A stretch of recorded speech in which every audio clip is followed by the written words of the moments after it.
ભાભરની અંદર કેટલાક તત્વોની વચ્ચે એક મોટા ઝઘડાનું સ્વરૂપ લેવાય છે.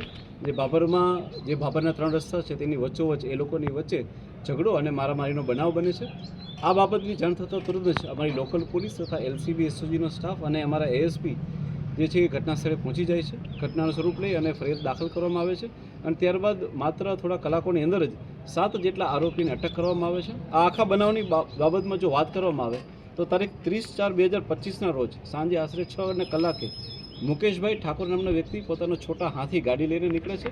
ત્યારે તેની સાથે જે છે એ બલેનો ગાડીમાં ચાલક બાવનસિંહ વિષ્ણુભા રાઠોડ તથા તેમની સાથે તેમના ભાણેજ વિજયસિંહ ઉર્ફે પિન્ટુભા દાદુભા ઝાલા જે છે એ ગાડી માત્ર અડી જવાના નાનકડા બનાવમાં બંનેની વચ્ચે એક ઝઘડો થાય છે અને બંને એકબીજાની સાથે ઝપાઝપી જેવો બનાવ કરે છે.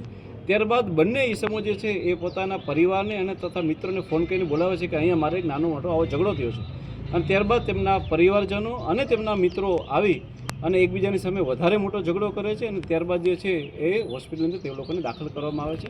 આ ઘટનાની જાણ થતાં પોલીસે આની અંદર ફરિયાદ દાખલ કરી છે, જે BNSSના સેક્શન 115(2), 118(1), 118(2), 109(1), 189(2), 191(2), 193(3), 190, 296(b) અને 351(3) મુજબ દાખલ કરવામાં આવી છે અને પોલીસે અત્યાર સુધીમાં પોતાના નેટવર્કનો ઉપયોગ કરીને અને ટેકનિકલ એનાલિસિસ દ્વારા 7 જેટલા આરોપીઓ એટલે કે બાવનસિંહ વિષ્ણુભા રાઠોડ, વિજયસિંહ પિન્ટુભા ઝાલા, લાલભા રાઠોડ, સુરતસિંહ જયંતિભા રાઠોડ, ચંદનસિંહ વખતુભા રાઠોડ, ઋષિરાજ વખતુભા રાઠોડ અને કુલદીપસિંહ પ્રતાપસિંહ રાઠોડને પોતાના માધ્યમથી પકડી લીધા છે અને હાલમાં તેઓને જે છે રાઉન્ડ અપ કરેલા છે.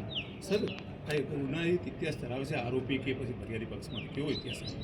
હું આપ સર્વને મીડિયાને જણાવવા માંગીશ કે આમાં બંને પક્ષ એટલે કે જે લોકોની માથાકૂટ થયેલી છે એ તમામ બંને પક્ષ જે છે એ ગુનાહિત ઇતિહાસ ધરાવે છે.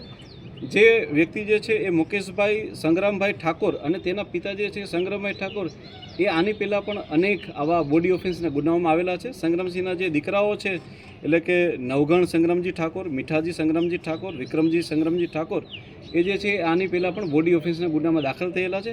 આ સિવાય જે આરોપી પક્ષ જે છે તેની અંદરથી બી સુરતસિંહ જયંતિભા રાઠોડ, ચંદનજી વખતુભા રાઠોડ, ઋષિરાજ, કુલદીપસિંહ અને જયદીપસિંહ આ તમામની વચ્ચે પણ જે છે એ આની પહેલાં બોડી ઓફેન્સના ગુનાઓ દાખલ કરવામાં આવેલા છે. આ ઘટના બની સર, એના ઉપરથી બનાસકાંઠા જિલ્લાને સમાજ વચ્ચે વિવાદો ઉભા થઈ ઘટના તેને લઈને કેવી કાર્યવાહી પોલીસ કરશે અને કેવો ગુનાહિત કેસ ન બને પરિવાર આવું બનાવેલા? હું તમામ ઇલેક્ટ્રોનિક્સ મીડિયાના માધ્યમથી તથા પ્રેસ મીડિયાના માધ્યમથી હું બનાસકાંઠાના તમામ રહેવાસીને અને બાકીના તમામ લોકોને હું કહેવા માંગીશ કે આ કોઈ પણ એક જ્ઞાતિ કે જાતિ દ્વારા બીજી જ્ઞાતિ કે જાતિ ઉપર કરવામાં આવેલો હુમલો નથી.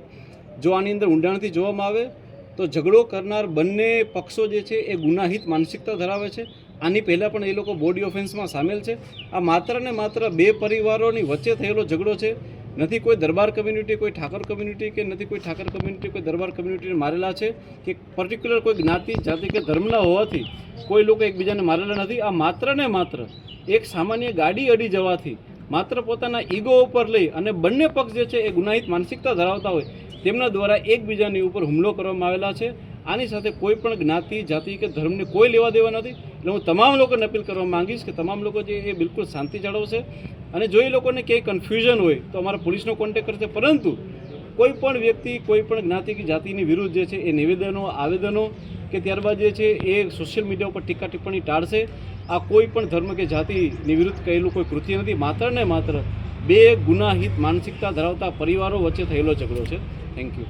જી સર, આના કારણે બજારને જે ભોગ બનવું પડ્યું ગઈકાલે, બજારો બંધ કરાવી, ધોકા લાકડીઓ થઈ, કોઈ લારીઓ ઉછાળી, આ બાબતે પોલીસ શું કાર્યવાહી કરશે? એવા કોઈ પણ તત્વો કે જેણે કોઈ લારી ગલ્લાને નુકસાન પહોંચાડ્યું હશે કે કોઈ પણ જગ્યાએ જે છે એમણે બંધ કર્યું હશે, આ તત્વોની વિરુદ્ધ પણ કાયદેસરની કાર્યવાહી કરવામાં આવશે.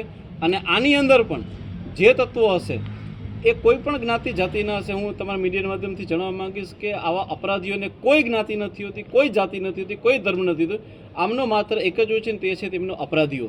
અને આવા અપરાધી માનસિકતા ધરાવતા લોકોને એ કોઈ પણ ધર્મના હોય એ તમામને સખતમાં સખત કાનૂની કાર્યવાહી કરી અને તેમને સજા આપવામાં આવશે.